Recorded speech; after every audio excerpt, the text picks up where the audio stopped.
하나님 말씀 누가복음 19장 41절에서 44절까지의 말씀입니다. 그 가운데 41절을 제가 봉독하겠습니다. 가까이 오사 성을 보시고 우시며 아멘. 오늘은 우리 주님의 지상생애 중에서 가장 치욕스러운 고난을 당하신 한 주간 중에 첫날입니다. 첫날인 오늘은 예루살렘 성을 올라가신 날입니다. 이날 사람들은 나귀를 타시고 입성하시는 예수님을 종려나무 가지를 들고 환영하였습니다. 월요일은 예루살렘 성전으로 올라가시면서 열매 없는 무화과 나무를 보시고 저주하셨습니다. 그리고 장사하는 이들을 쫓아내시고 성전에서 돈 바꾸는 자들의 상을 엎으시고 꾸짖은 날이기도 합니다. 화요일과 수요일은 대적하는 자들을 말씀으로 책망하시고 꾸짖고 가르치신 날입니다.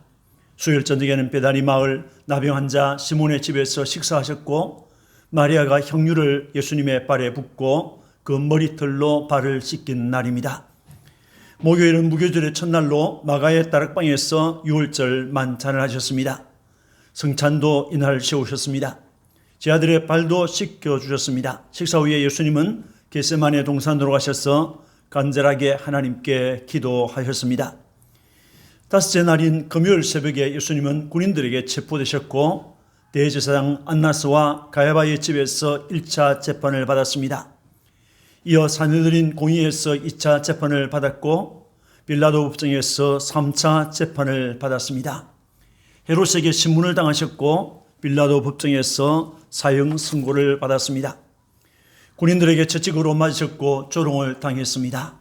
그리고 십자가에 달려 돌아가셨고 아리마대 사람 요셉의 무덤에 장사되셔서 주일 새벽까지 그곳에 머무셨습니다.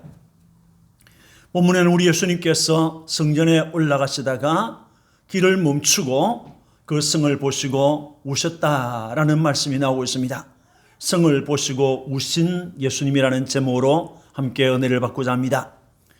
예수님은 예루살렘 성을 보시고 우셨습니다. 본문 41절에 가까이 오사 성을 보시고 우시며 라고 했습니다. 여기에서 말하는 성은 예루살렘 성을 가리킵니다. 예루살렘은 원래 평화의 터전을 의미하고 있습니다. 성경에는 예루살렘 성을 하나님의 성, 지존하신 이의 성소, 거룩한 산, 여호와의 성읍, 이스라엘의 거룩한 이의 시온, 큰 왕의 성, 시온성, 의의 성읍, 진리의 성읍, 신실한 성읍, 거룩한 성, 여호와의 보좌, 이스라엘의 거룩한 이의 시온 등으로 불리고 있습니다. 이처럼 예루살렘 성이 여러 가지 이름으로 불렸던 것은 예루살렘 성이 역사 세계 속에서 하나님의 크신 구속의 경륜을 여러 가지로 펼치시는 장소였기 때문입니다. 예루살렘 성전은 하나님의 임재를 상징하였고 신약의 교회를 상징하였습니다. 또 영광스러운 천상교회를 상징하기도 합니다. 예루살렘은 죄인 구원을 위한 하나님의 영원한 계획이 그의 아들 예수 그리스도를 통하여 나타난 곳입니다. 그리스도의 죽으심과 부활의 복음이 여기서부터 전 세계로 전파되었습니다. 가까이 오사라고 했습니다. 예수님께서 예루살렘 성에 입성하기 위하여 그 성에 접근하였음을 말하고 있습니다. 예수님은 육체로 계실 동안 예루살렘 성을 여러 번 올라가셨습니다. 아기 때 정결 예식을 위하여 부모와 함께 올라가셨고 12살 때 부모와 함께 올라가셨습니다. 공생애를 시작하기 전에 마귀에게 시험을 받으실 때도 예루살렘 성전으로 가셨습니다. 공생애 중 첫 번째 유월절, 또 유대인의 다른 명절, 둘째의 초막절, 그리고 마지막 유월절에도 예수님은 예루살렘 성으로 올라가셨습니다.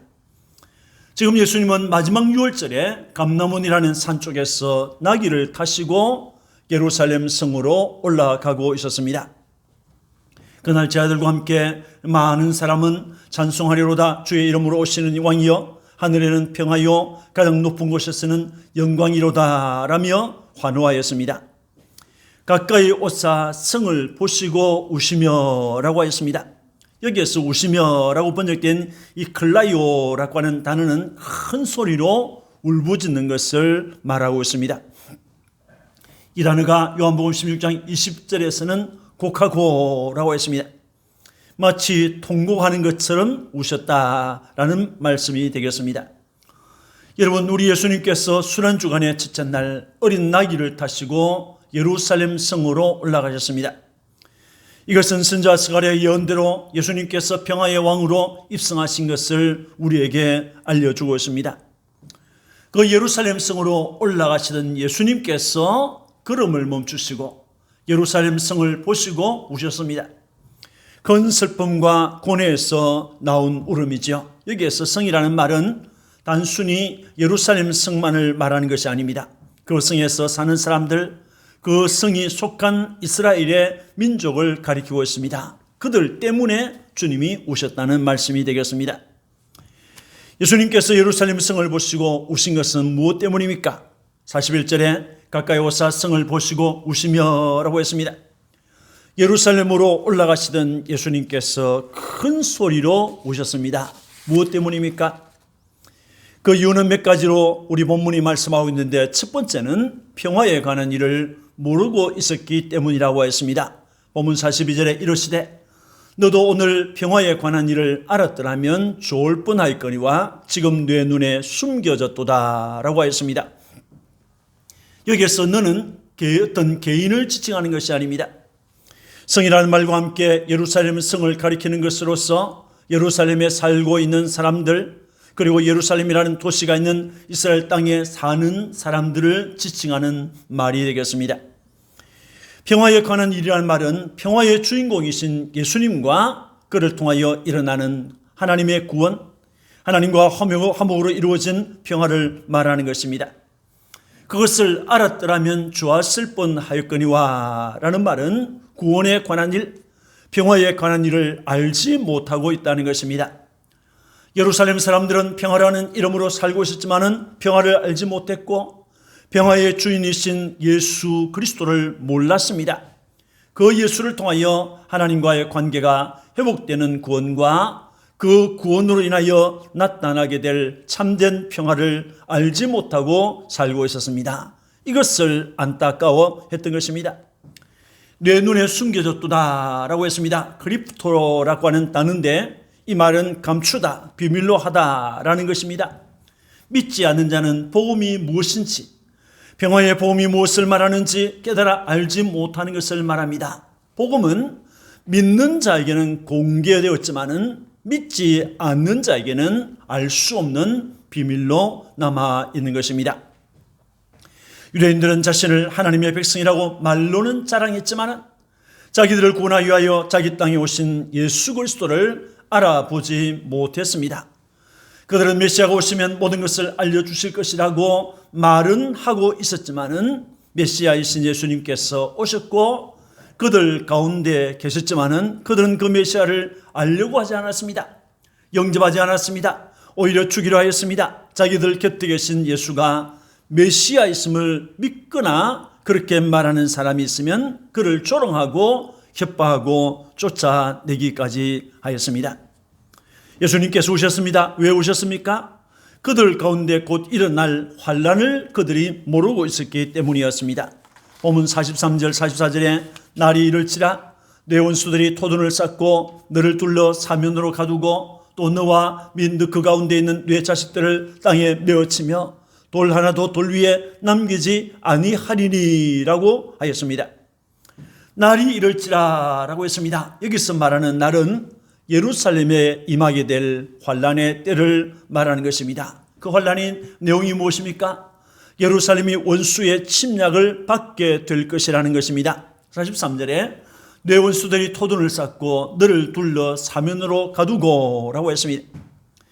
이것은 로마 군인들의 침략으로 예루살렘이 포위당할 것을 말씀하신 것입니다. 내 원수들이라는 말은 유대인들을 사로잡아 괴롭힌 침략자인 로마를 말하고 있습니다. 당시 세계를 제패했던 로마 제국은 예루살렘을 침략하기 위해서, 함락시키기 위해서 침략했을 때 예루살렘은 디도 장군이 이끄는 로마 군인들의 예루살렘 성 침입을 막기 위해서 성문들을 굳게 닫았습니다. 그러자 로마 군인들은 예루살렘 성을 둘러서 토성을 쌓아서 출입을 완전히 봉쇄하고 말았습니다. 그 당시 예루살렘에는 유월절을 지키기 위해서 세계 곳곳에서 100만 명 이상의 사람들이, 유대인들이 와 있었습니다. 그들은 동안에 갇힌 쥐처럼 성 안에 완전히 고립되고 말았습니다. 로마 군인들이 토성을 쌓고 성을 포위함으로 물자들이 들어가지 못하자 예루살렘 성내에서는 굶주림과 추위로 비참한 현실을 맞게 되었습니다. 이것이 환란이었습니다. 또 환란이 무엇입니까? 수많은 사람이 비참한 죽임을 당하게 될 것이라고 했습니다. 44절에 또 너와 및 그 가운데 있는 네 자식들을 땅에 메어치며 돌 하나도 돌 위에 남기지 아니하리니라고 했습니다. 너와 그 가운데 있는 네 자식들을 땅에 메어치며 라고 했습니다. 여기에서 메어친다 라고 하는 말은 원수들이 사람들을 땅에 내던지는 것을 말하고 있습니다. 예루살렘 멸망 때 일어났던 무자비한 살인 행위를 말하는 것입니다. 유대인 역사가 요세푸스는 그 당시에 참상 일부를 다음과 같이 기록으로 남겼습니다. 기근이 널리 확대되어 모든 집과 식구들에게 덮쳤다. 나락에는 기아로 죽어가는 여자들과 아이들로 가득 찼고 거리의 길은 늙은이들의 시체들로 가득 채워져 버렸고 살아있는 아이들과 젊은이들은 모두 기아로 퉁퉁 부어 무서운 망령처럼 거리를 배회하다가 쓰러져 버렸다. 이들을 매장하려고 해도 병자에게는 힘이 없고 튼튼한 사람일지라도 시체가 너무 많아 대책이 없었다. 자기 자신도 언제 죽을지 알 수 없는 죽음의 그늘 안에 들어있었기 때문에 죽은 사람의 시체에 관심을 가질 수가 없었다. 어떤 사람은 다른 사람의 시체를 처리하다가 자신이 시체 위에 쓰러져 버렸다. 이 재난에 대하여 슬퍼하는 자가 없었고 우는 소리도 들리지 않았다. 죽은 사람의 시체를 보고 울 기력도 없었다.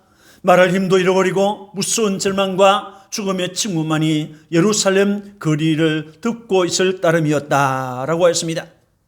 또 요세푸스는 예루살렘 거리에서 로마 군인들에게 찔려서 죽임을 당한 유대인들의 흘린 피가 작은 시내를 이루었고 말굴레까지 피가 찼다라고 했습니다. 요세푸스는 AD 70년 예루살렘이 멸망할 때 9만 7천 명의 유대인들이 포로로 잡혀가고 110만 명이 죽었다고 했습니다. 이런 환란의 날이 다가오고 있었던 것입니다.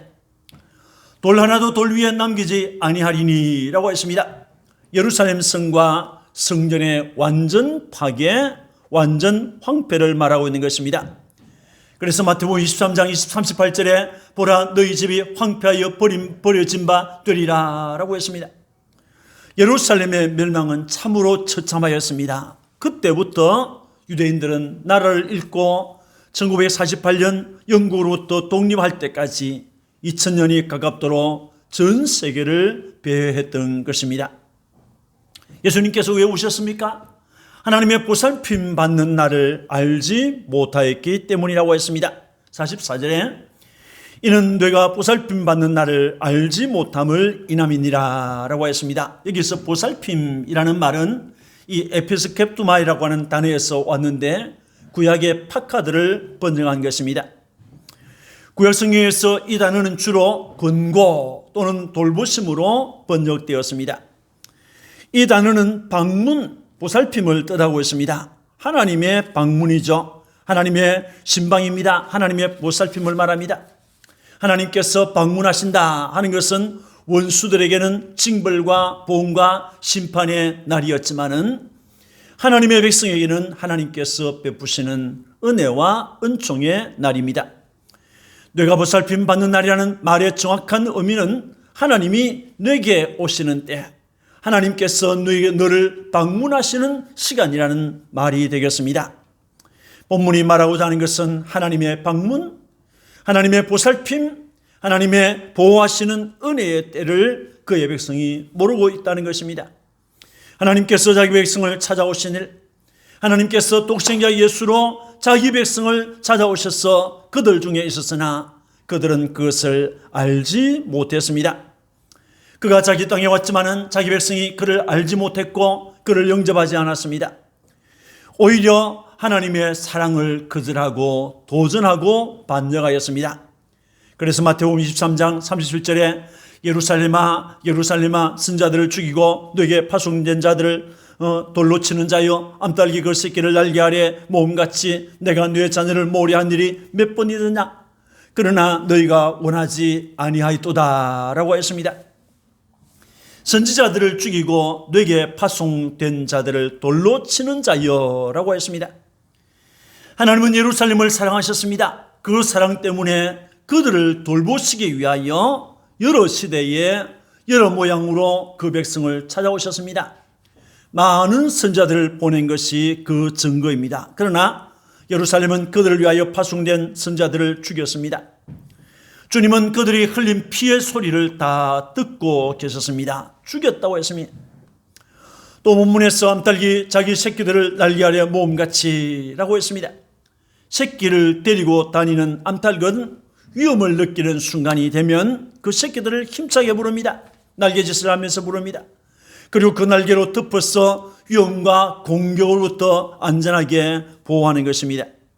내가 내 자녀를 모리한 일이 몇 번이더냐라고 했습니다. 이스라엘의 구원 역사를 위하여 하나님께서는 반복적으로 저들을 모았다는 것입니다. 선지자를 통해서 말씀을 전하여서 저들을 모리했다는 것입니다. 그러나 그들이 원치 아니하였도다. 너희가 원치 아니하였도다라고 했습니다. 하나님의 사랑에 대한 배신과 비약과 배반을 말하는 것입니다. 하나님의 보살핌, 하나님의 도우심을 거절했다는 것입니다. 내가 보살핌 받는 나를 알지 못함을 인함이니라 라고 했습니다. 하나님의 방문과 하나님의 보호하심과 하나님의 지키심과 하나님의 구원을 저들이 거절했던 것입니다. 오히려 적극적으로 예수님을 십자가에 못 박게 하였습니다. 저들은 빌라도에게 예수님을 죽인 것에 대한 값을 우리와 우리 자손이 감당하겠다고 말했던 것입니다. 여러분, 이처럼 예루살렘 성은 예수님을 울게 하였습니다. 그들은 자신들 앞에 일어날 환난을 모르고 있었습니다. 그들은 하나님의 구원, 하나님의 평화에 관한 것을 모르고 있었습니다. 그들은 하나님께서 그들을 돌보시고 계신다는 그 사실을 알지 못했습니다. 아니, 생각하지 않았습니다. 이것은 불신과 불신으로 인한 영적 무지라고 말할 수밖에 없습니다.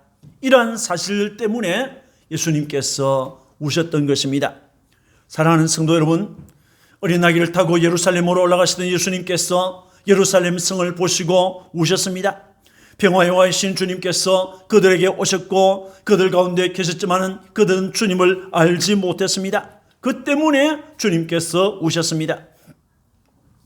예루살렘은 하나님께서 그들을 모든 죄에서 구원하기 위하여 자기 백성 예루살렘을 방문하신 것을 모르고 그들하고 벼쳐가였습니다. 저들은 평화에 관한 일, 구원의 일을 몰랐습니다. 구원의 주인이신 예수님의 복음을 거절하였습니다. 그들은 평화의 왕이신 예수님을 죽였습니다. 그 불신앙의 죄, 배신과 배반의 죄가 예수님을 십자가에 못 박게 했던 것입니다.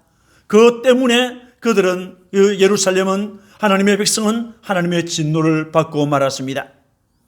예루살렘이 원수에게 포위를 당했습니다. 수많은 생명이 죽임을 당했습니다. 성과 성전까지 완전히 파괴되고 말았습니다.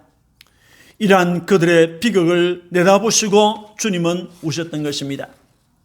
본문 외에도 우리 예수님께서 세상에 머무실 때 눈물을 흘리시고 우신 일이 몇 번 더 있습니다. 사랑하는 친구 나사로가 병들어 죽었을 때 베다니로 가신 예수님께서 동생 마리아와 나사로의 친구들이 우는 것을 보시고 비통하게 여기시면서 또 불쌍히 여기시면서 눈물을 흘리셨습니다. 이때는 소리 없이 우신 것이었는데 예수님은 죽음에서 부활할 것을 믿지 못하는 불신을 단식함과 동시에 사랑하는 가족을 잃고 슬퍼하는 두 자매를 긍휼히 여기시며 눈물을 흘리셨던 것입니다. 또 다른 곳은 히브리서 5장 7절입니다. 그는 육체에 계실 때에 자기를 죽음에서 능히 구원하실 이에게 심한 통곡과 눈물로 간구와 소원을 올렸고 라고 했습니다. 여기에서는 심한 통곡과 눈물이라고 했습니다. 심한 통곡이라는 말은 큰 소리로 외치면서 우시는 것을 의미합니다. 요한계시록 21장 4절에서는 곡하는 것으로 번역되었습니다. 주님은 겟세마네 동산에서 심한 통곡과 눈물로 간구와 소원을 올렸습니다. 그날의 기도는 인간의 모든 죄의 값을 대신 지기 위한 속죄의 눈물과 통곡의 기도였습니다. 예수님의 눈물, 예수님의 웃음은 저와 여러분들을 위한 것이었습니다. 우리를 죄에서 대속하기 위하여 주님께서 눈물을 흘리신 것입니다. 볼 때로는 눈물은 목소리가 없는 슬픔의 언어다라고 했습니다. 또 로렌스라는 사람은 인류가 협의하는 지상의 모든 언어 중에서 최고 바른 자는 눈물이다라고 했습니다. 눈물은 눈물샘에서 분비되는 액체이지만은 문학가들은 눈물을 감정과 생각을 표현하는 최고의 언어라고 묘사하고 있습니다. 예술가들은 눈물을 소재로 음악을 만들고 그림을 그리고 영화를 만듭니다. 예수 그리스도의 사랑 앞에 회개의 눈물을 흘리면서 그가 베푸신 구원과 사죄의 은총을 감격하고 감사하여 눈물을 흘리십시다. 우리의 눈에 눈물이 있어야 합니다. 믿지 않는 내 가족과 내 울세 죽은 영혼들을 사랑하는 눈물이 있어야 합니다. 국가와 민족을 사랑하기 때문에 눈물을 흘려야 합니다. 세계의 영혼을 사랑하는 선교 사명의 눈물이 우리에게 있어야 합니다. 이러한 주님의 눈물, 우리의 눈물, 이 눈물이 합쳐질 때 하나님께 영광이 되는 것입니다. 이런 은혜가 충만하시기를 주님의 이름으로 축원합니다. 아멘. 기도하겠습니다. 거룩하신 하나님 아버지, 주님의 은혜를 감사합니다.